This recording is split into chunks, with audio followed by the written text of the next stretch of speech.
What's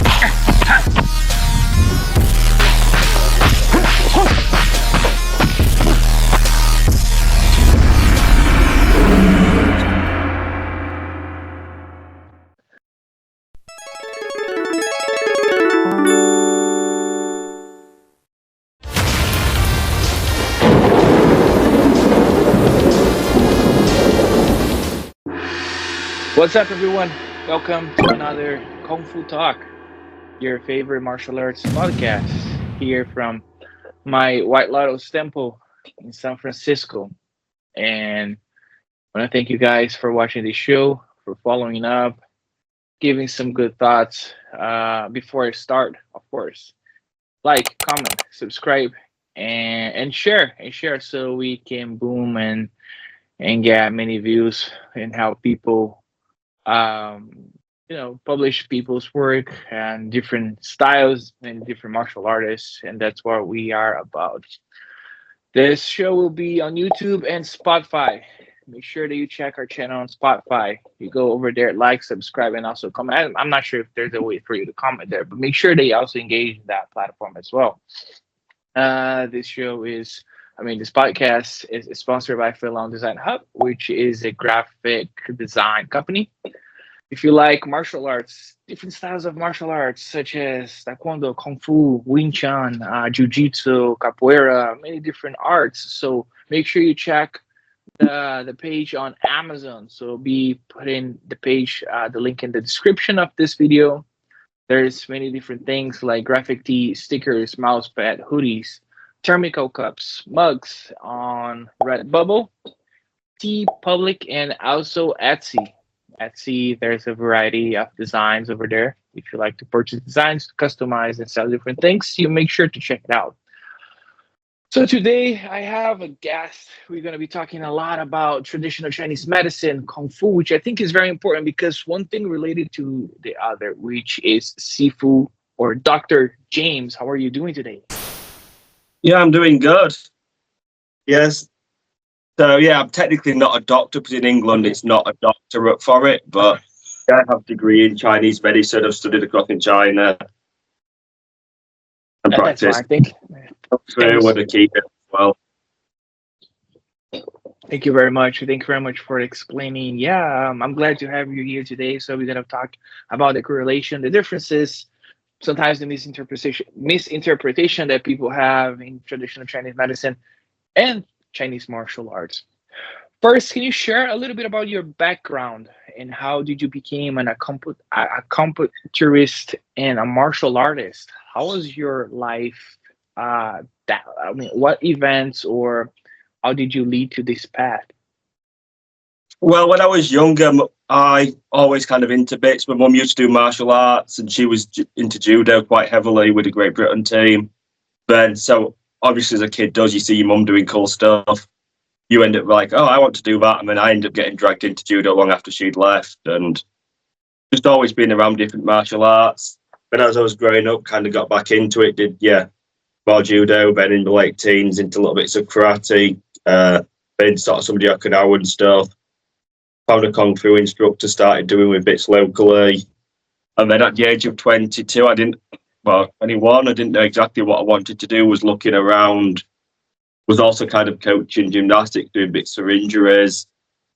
I got injured myself and then ended up having my Kung Fu instructor's friend was an acupuncturist, was kind of, you go see this guy, he'll picture. Kind of a bit hesitant, but it was more as your teacher tells you to do something, you kind of just say yes and go and do it. Went to an appointment, it really helped.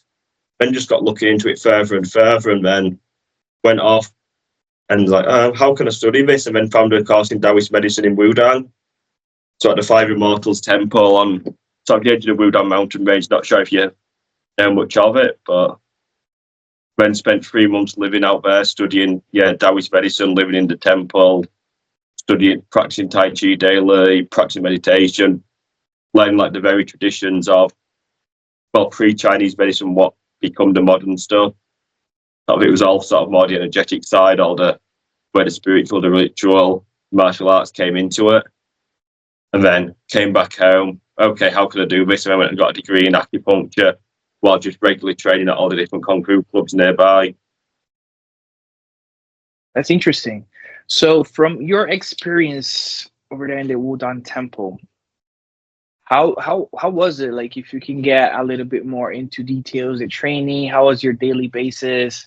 Were you allowed to to go out having some fun, or just like inside of the temple 24/7? I mean, yeah, the majority of the time. But how was it?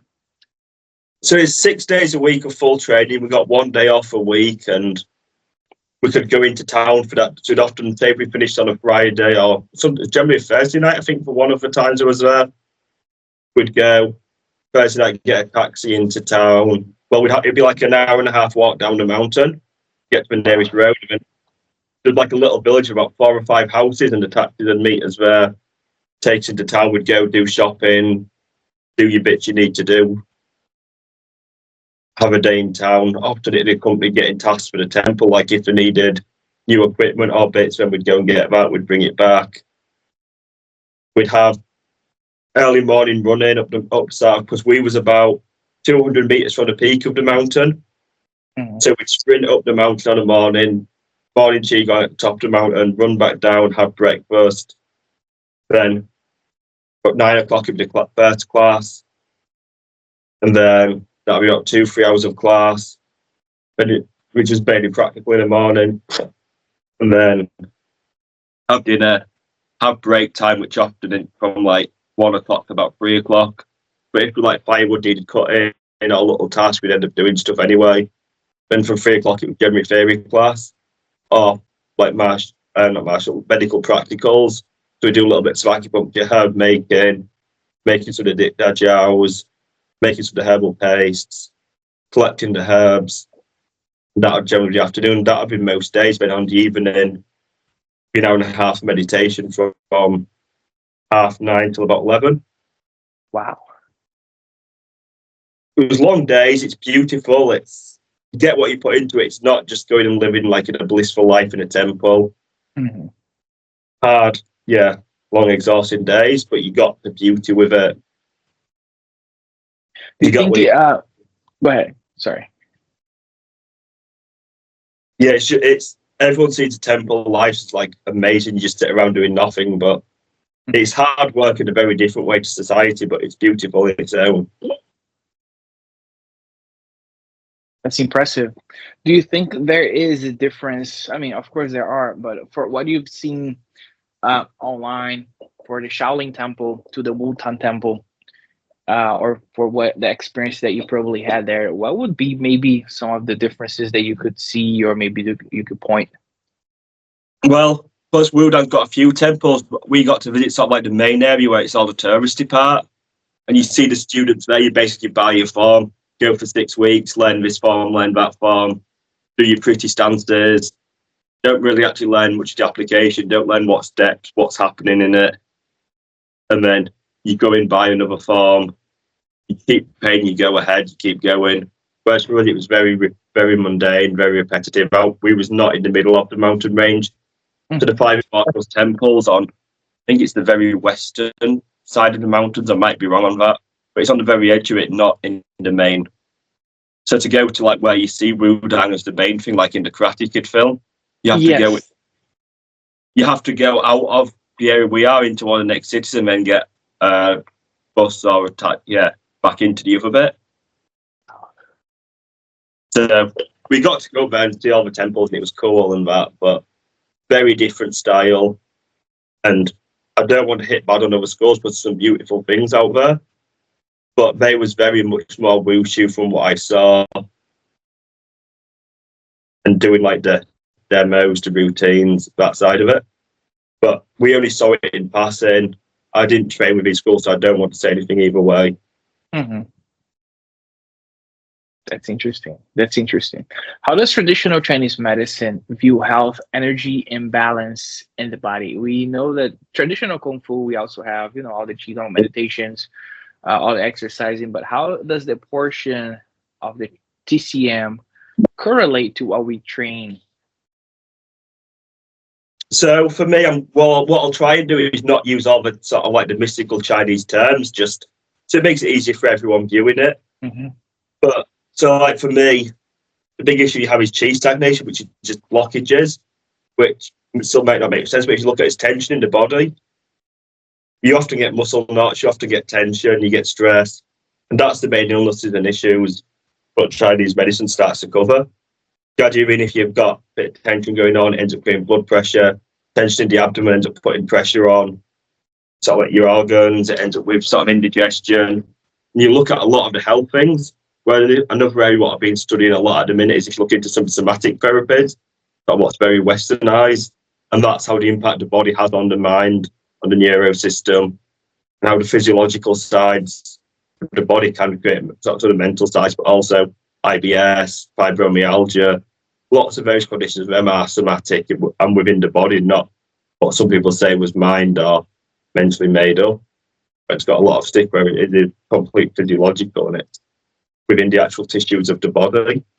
And I see a lot of the Chinese medicine's been addressing that long before the West have started digging into it. It's kind of been I see what I do. I'm not a physical therapist in acupuncture, but I treat physical things. I'm a psychotherapist that just works on the body, works on the mind through the body. Because the only way your mind can sort of get into something is you've got to experience it. If I look at you, so I'm looking at my phone now, that's my eyes, that's the physical part of my body. It's taking that image, it's being processed through all the nerves when it gets to my mind. The chair I'm sitting on now, it's me physically touching it. For me to express myself and talk, my thoughts are then going through my vocal cords, which is part of my body to express. Same with listening to your response, it goes through my ears, which is all my body. So it's all about that process of how the mind's expressed into the body and it's filtering and changing. And when resistance happens within the mind, it starts expressing into the body, and that's where the illnesses and the issues come in, which often can be seen in martial arts. Like if you're fighting, you kind of people see going to punching and end up coming back. Like, I don't want to hit you, I don't want to hit you, but we're squaring up. You see all of that side of it, and it's all the different mental conflicts within yourself what cause a lot of the issues and health issues, both from a Chinese medicine point of view, but often get replicated in fighting. Interesting.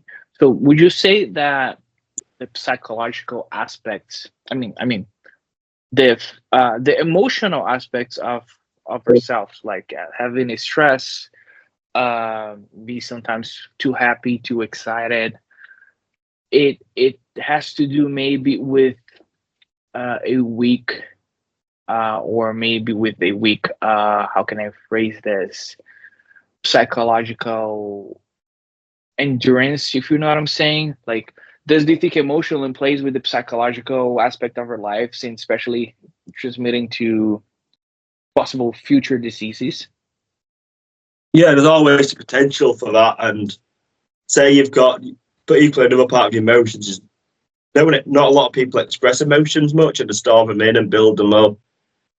So it's like you've got like 10 years of backlogged emotions in the body where your nervous system wants to process and make you respond. And it's sort of on a subconscious level, but your conscious is then telling you, no, you can't do this.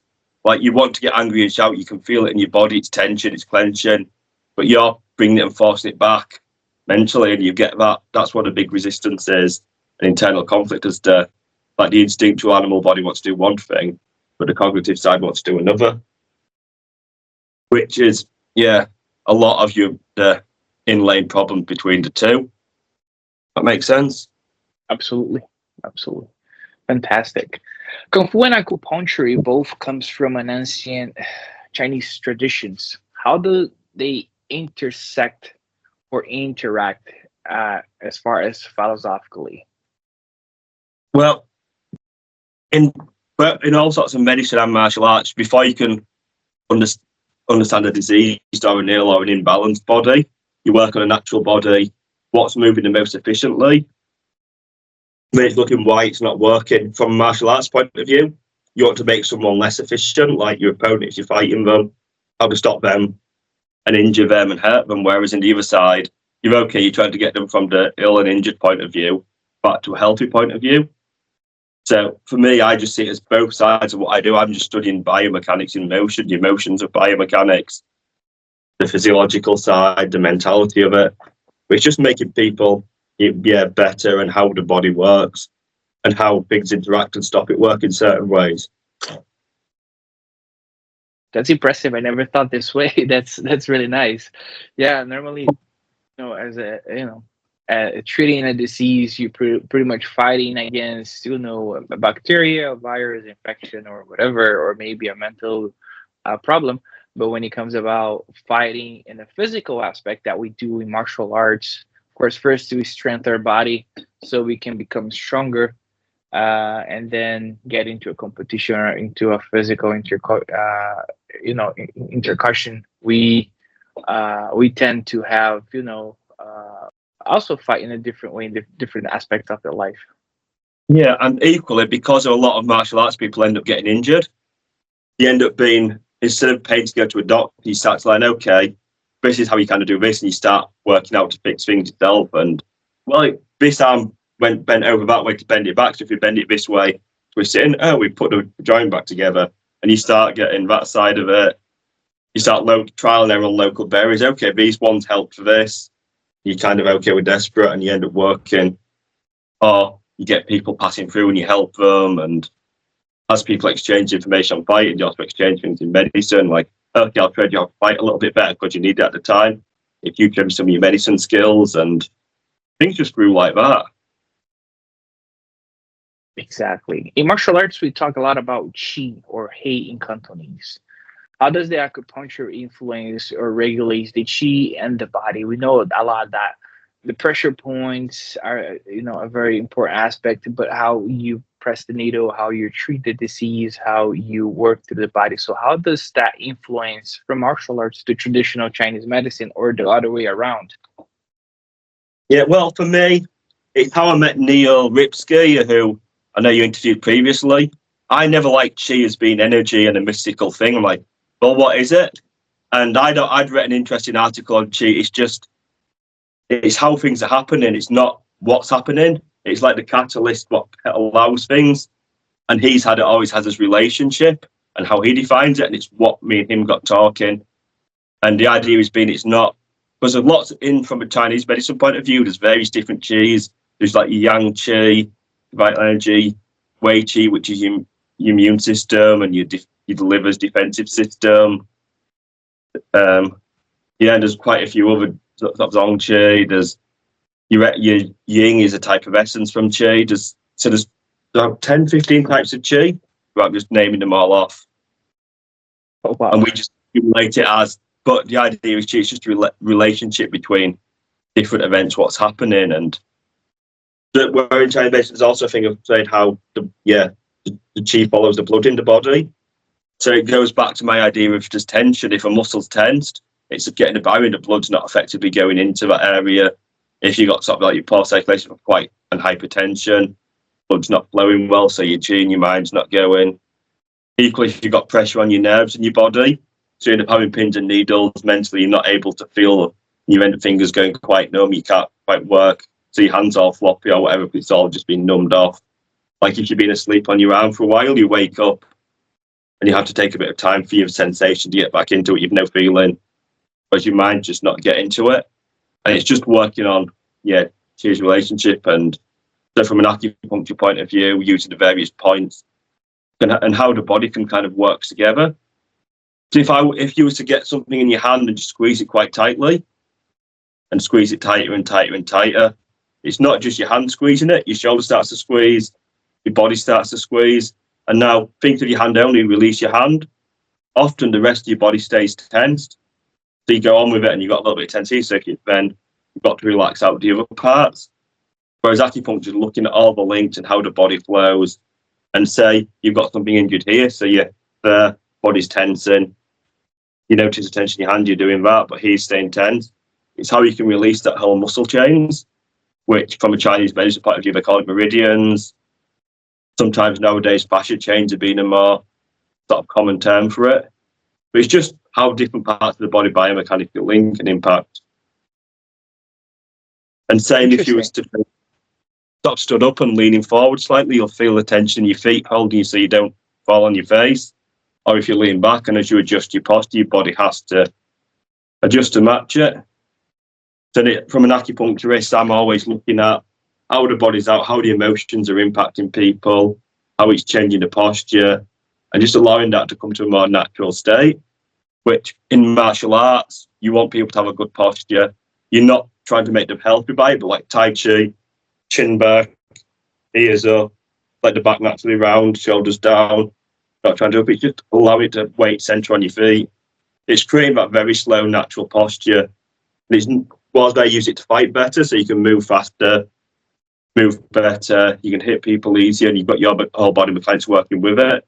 That release of tension happens to have the ongoing effect of making people healthier and reducing the injuries, reducing the stress, reducing the issues. That's impressive. So when we talk about chi, just very maybe very a quite simple question. In traditional martial arts, normally the majority of the people just know chi as chi. So what kind of chi do you think we use when we practice traditional kung fu? You mentioned some different when it comes to different Chinese medicine. Does that have any chi correlated, or how does that work? Yeah, it's just an overall branch. It's like there's a big subheading and then lots of different types. Okay. It'd be like saying we're drinking tea, and then it's like, well, what tea? Exactly. It's using little bits of all of them. It's just, yeah, it's not a thing to. And the more you kind of miss and go into detail, I wouldn't worry too much. It's, in my opinion, the most overused, most confused term. Hence, I try to avoid using it as much as I can. I just refer to like the relationships and the impact, and the effect one thing has on another. It's the things, because it's just people use mystical terms either as shields to hide behind, and no one really knows, and he alludes to it, and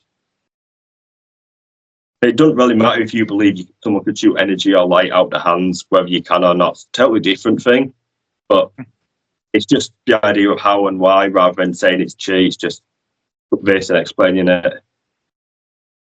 It just, to me, adds a layer of martial arts mystery. What gets in the way of you don't know what I'm on about while talking riddles, rather than making it where everyone can explain or understand. Interesting. Many Kung Fu practitioners experience joint pain, muscle tensions, or injuries. How can acupuncture helps with martial arts related injuries? Well, a lot of I also help out in the Aikido club, train quite regularly, so we're always getting joint pain. So Aikido is very much pressure on the joints, pressure on the limbs, and it's just you either pulling tendons too much and the muscle going further than expanded, so it kind of worries. And it's almost like a local fear response to a muscle where it'll then tense up. Like, okay, I've gone too far this way, so this area's now got to tense. It'll have little bits of the muscle rip jaw, but part of it is holding. So it doesn't want it to injure, it doesn't want it to come off. It's just encouraging that area to relax. Like I see acupuncture needles as I can press on my arm here, it's on the edge. But it's like, a needle goes very gently into it. The pressure is absolutely minuscule, but it goes on the inside. It just gives it the gentlest nudge. It's like when you kind of upset, it's almost giving it a hug and just that gentle, very soft touch, very soft pressure, and just allowing it to relax and it's okay. Like when you see dripping water over a long time, it can carve through any rock basically. Whereas you put a lot of force and I try and push it in a massage, it's like, okay, this is uncomfortable, it's going to tense. I mean, it's not me relaxing the muscle, it's just who's going to exhaust first. This one muscle or all my body strength. Then after it's no longer tired, it tenses back up. So using acupuncture, using very gentle techniques, you can bypass all that, go straight into the muscle and just encourage it to relax from the inside. Because a lot of the injuries are more muscle strains. You get the tendon sprains, ligament sprains, dislocations and stuff, but a lot of what you see ends up being from the muscles themselves, getting tearing, getting knots, and just being overused. And it's just the physiological tear response. It's just habitual, preventing that, to encouraging that to actually heal and release. Like when an explosion goes off, your body just does this, or everyone flinches a certain way, and that's just a localized and muscle flinches that's been ripped and taken a bit too far than it expected. That's nice. Quick question. So regarding this needles and the pressure points that we were talking about, in the pain injuries, for example, like in my case, I have a sciatic pain injury.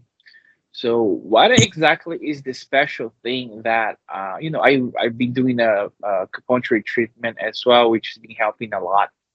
But what exactly does that?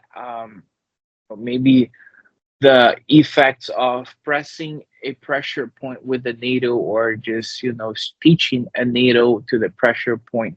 What exactly is the reaction of the body? Does our body liberates or delivers some kind of special thing, maybe like hormones or something that's going to make that pain goes away or treat or heal? How does that work? What is would be, just if you could just go over it, just a kind of little bit about the process of how does this work with their body? There's a lot of speculation on the hormone side of it, and this is my personal opinion. I'm not telling this is scientifically completely correct, but the idea is as you stretch in the morning, you tense and open.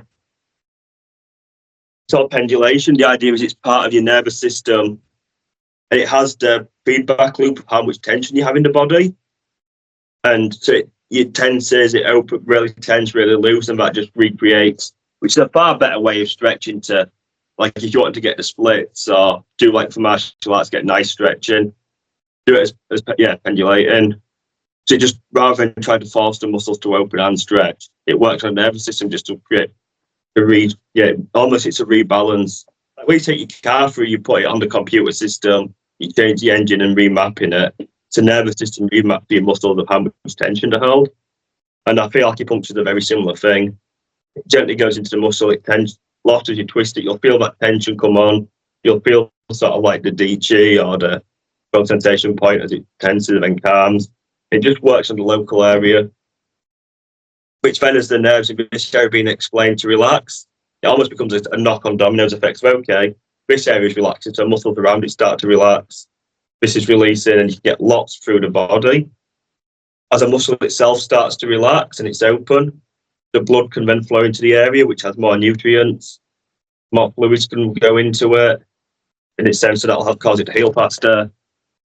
As the tension itself passes on nerves, as the muscle sort of tends to, if that's the nerve here and there's a muscle here what's tensed, it pushes to exchange nervous signal. So as that tension releases, the nerves can then rechange signals. Like with sciatica, where you have to get a shot of the shooting pain, you can have in your lower back and you will like here tension on the sciatic nerve. And because that's pressure on the nerve, it's changing signals because that's not sensory nerve. It's kind of confusing, and the signals light down the leg. Feel it even though it's tension here. So as that starts to release, the muscles work, and as the blood flow changes, just all of these little bits start to cause the areas to heal, as well as releasing the pressures of local. Interesting.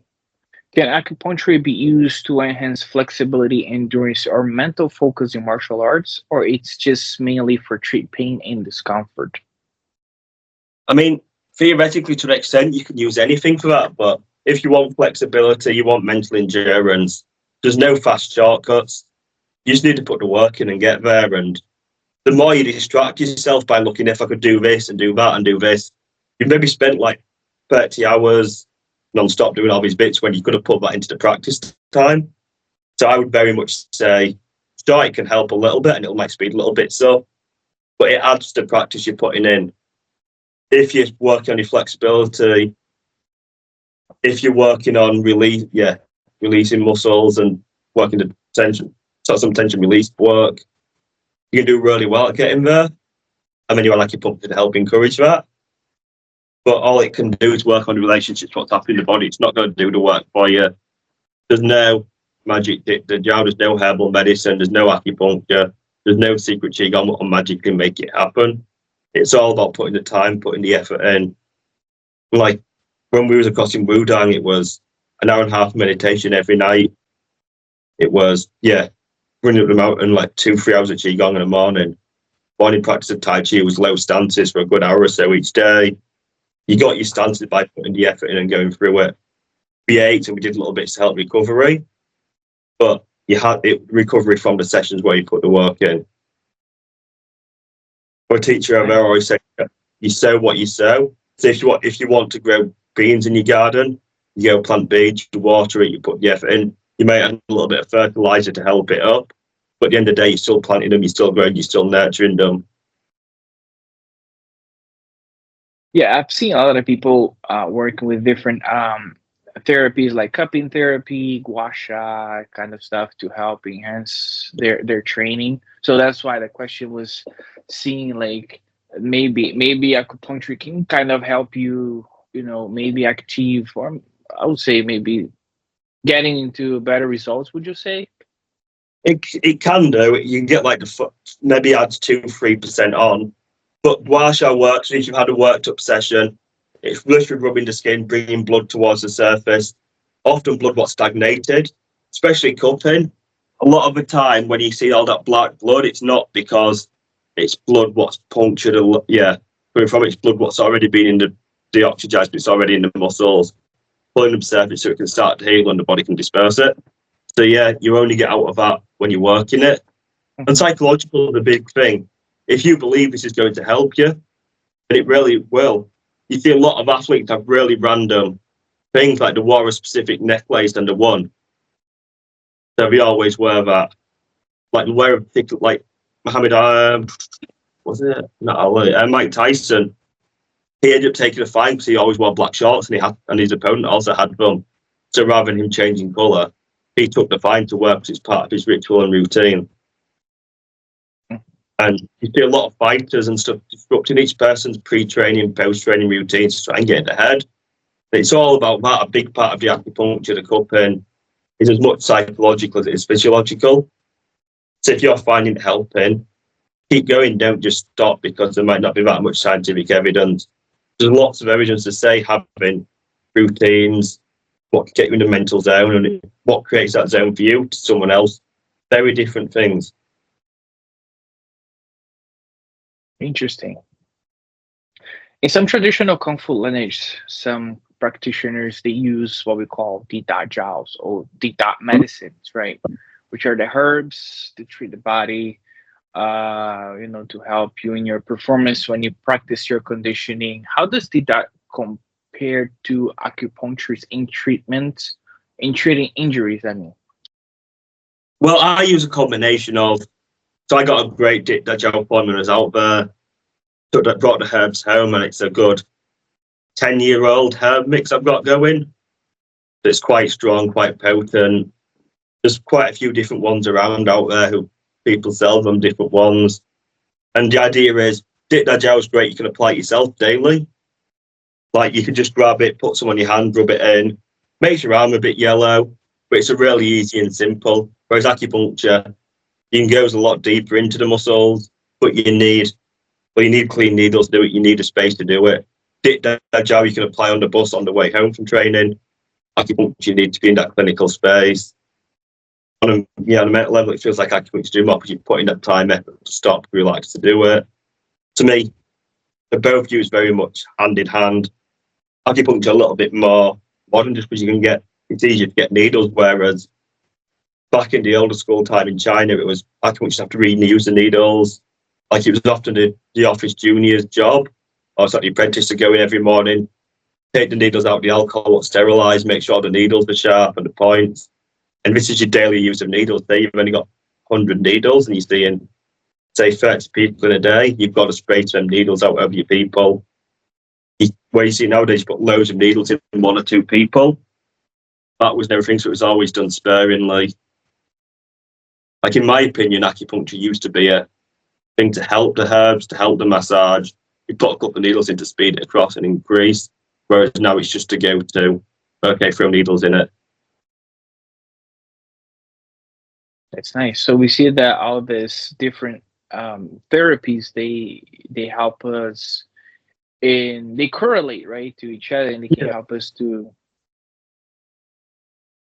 Yeah, and it's like martial arts. You use weapons as an extension of the body.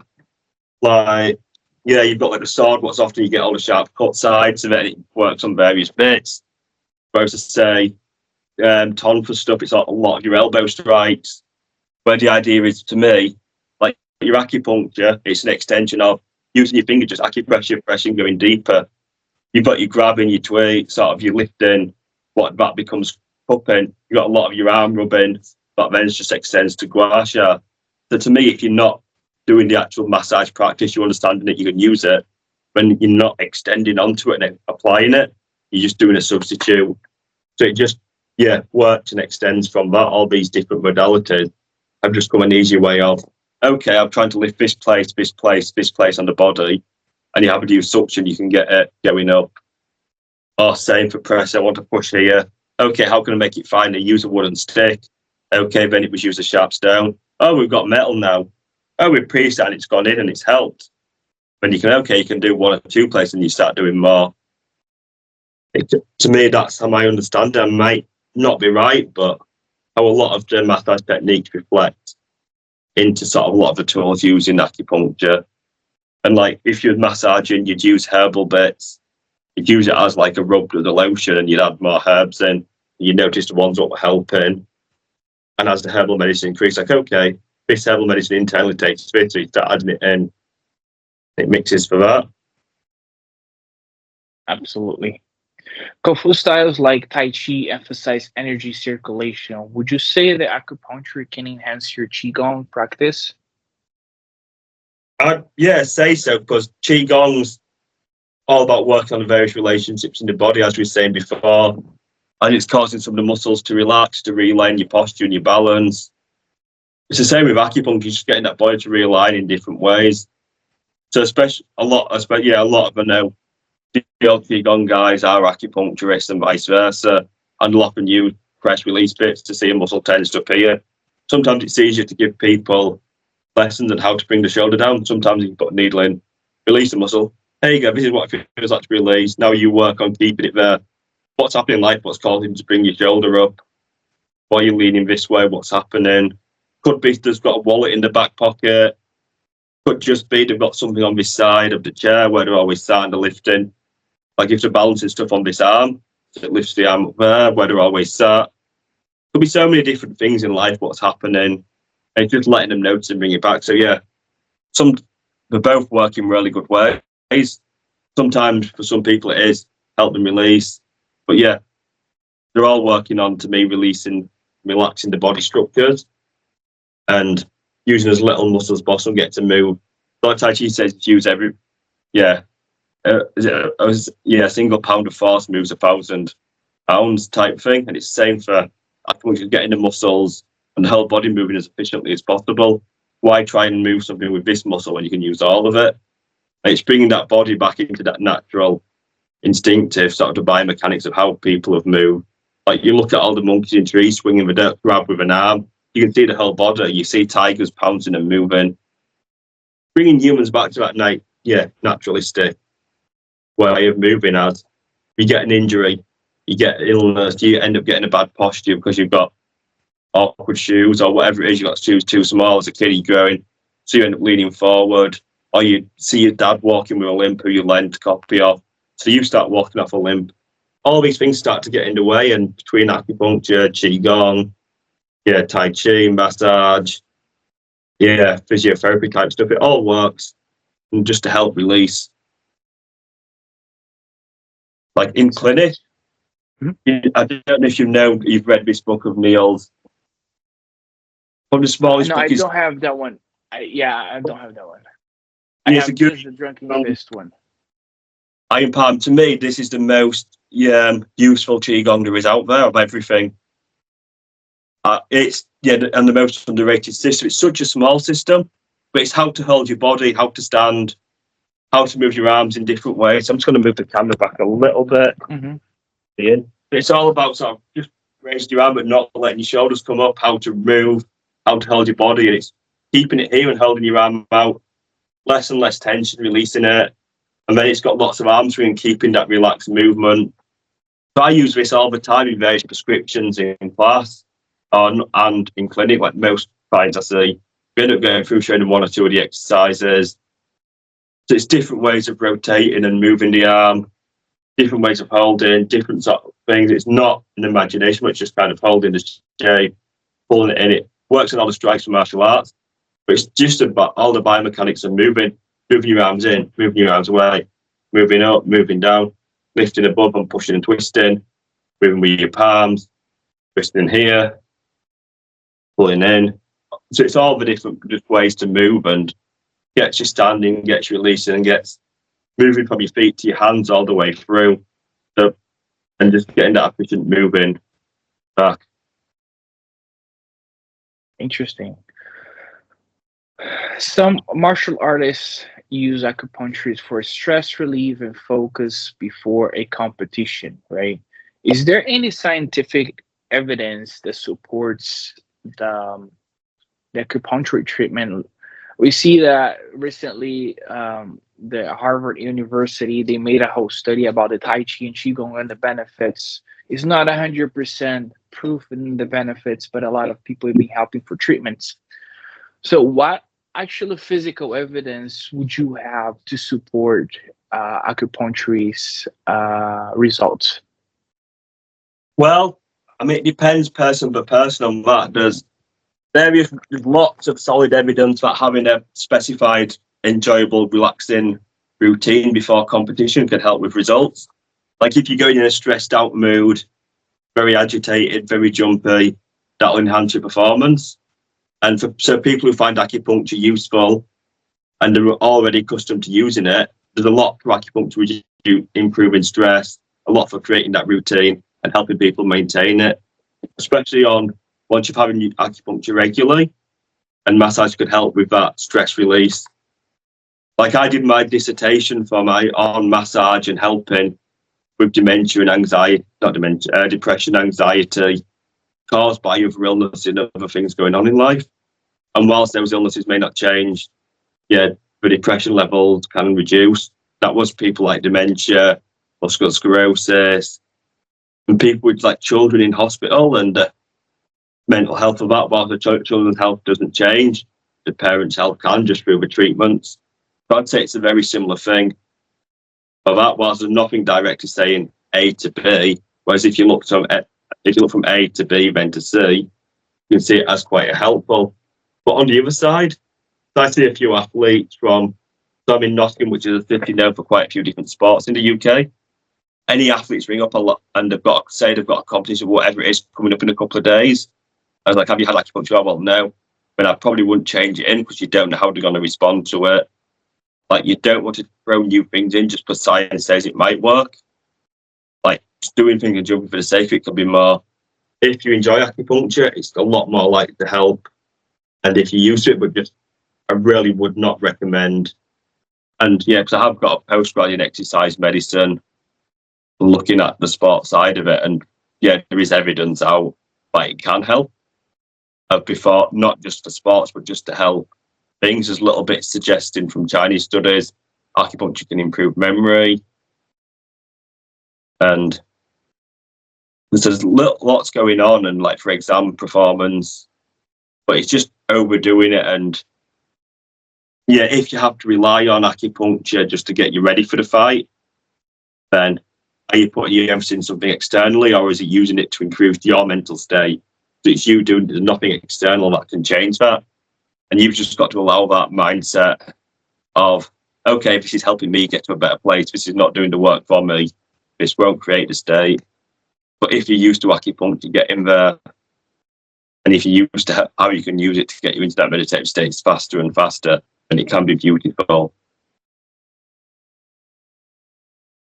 It's impressive. So, for the people, what advice would you give to martial artists who wants to explore acupuncture as part of their training, recovery, or overall health? Well, in my opinion, to be, yeah, at least if you're going to look to be an instructor of a club or to be a high-grade student, sort of senior student, looking at a medical source, I don't mind what it is.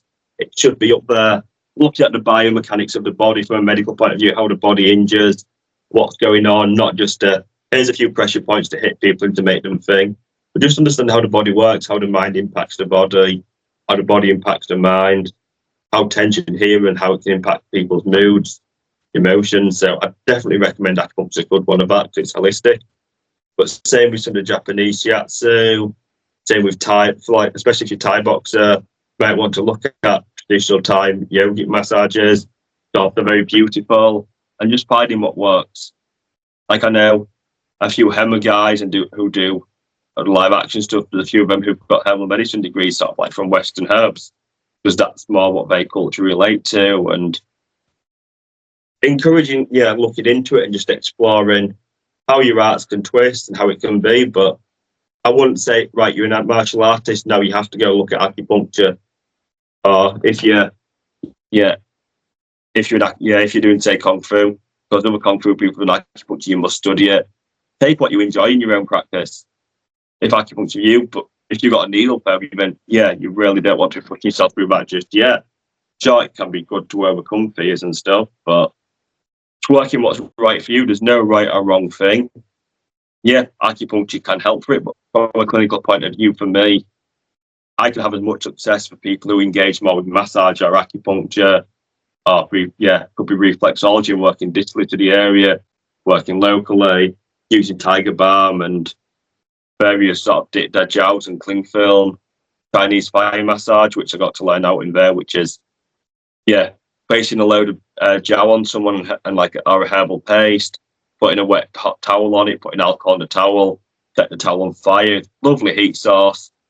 It's like a hot stone massage, but very hot and very herbs, which not many people outside of China seem to. There might be a little bit in America, not much in the UK. And that's super effective for helping with injuries. Like a lot of the Aikido guys, I end up using that on. But equally, when you're getting injured regularly, you're going to start to find ways to want to recover faster. Acupuncture can be that. But as an acupuncturist, I'm not just fixing people's injuries, I'm educating them how they can start. It's, okay, I'll give you what you want. And then, okay, you get to trust me. Maybe it's trying to change this way or add this in and add this herbal supplement to help this. And maybe you need to do a bit more rest days. You really push yourself and go in for it. But I know 1 or 2 days off will add that quality on the days you're working. That makes sense? Mm-hmm. Absolutely. James, I want to thank you very much for this episode. Thank you for your participation. And you have a few minutes. If I'm not sure if you're teaching or if you want to promote books, workshops, or anything, feel free to use this few minutes for yourself. So I've got a clinic at the Riverside Natural Health Centre. I do online stuff by email. I do one-to-one coaching in Qigong. I teach the Iron Palm method. I don't have any of my own books, but that's a book I would recommend. I teach that regularly online to students as small groups or just one-to-one basis, whether it's for health, whether it's for martial arts. I do a lot of online sort of injury coaching, sort of somatic trauma and psychotherapy coaching online. People want to chat and reach out at the Riverside Natural Health Centre. If you're in the UK and you want to come in for a physical appointment, you can. I see quite a few people online for sort of the exercise-based stuff. And I can teach it even martially. I also started teaching a little bit under Neil Ripskid, Xingyi Lehe, and some from his lineage. So he spent, 6 months living with me in the UK. So I trained daily with him, and I got the Iron Palm, got his left hand, got his Xingyi Lehe, and now I teach little bits of that. I can teach that online. That's my main areas of I'm very much more using the sort of looking at the biomechanics of why and how we move this way, and what's stopping your injury, and what's preventing it, what traumas in life have started doing this. But things become habitual responses, and habits have to start somewhere. So you start to resolve what caused that habit. You can start to look and work on all the knock-on effects and release that way. So that's how I work. We'll be able to drop me an email or just look for Riverside Natural Health Centre. Yeah, it's good to chat to you all, guys. Thank you for your time and thank you for chatting. Really enjoyed it. Yeah. Thank you. I appreciate that. So for you guys that are listening through Spotify, make sure you go on YouTube. Over there is going to have all the information and links for Sifu James, so you can get in touch with him, so you can talk to him and maybe schedule your class, your appointment, or discuss a little bit about his background experience and learn a little bit more from him. So I'll get in touch with you, Sifu James, after the episode, so we can get all the links there so people can have access for your pages and social medias and everything. So guys, thank you very much again, James, for your time, for your sharing a little bit of your knowledge. I'm sure that we have a lot more to discuss, to talk, but for this episode, I think we had enough. We had a lot of information. It was really good. Thank you so much. I appreciate for your time. Take care. Thank you guys for watching this episode. Thank you for staying here. See you guys next time. Bye-bye. Bye.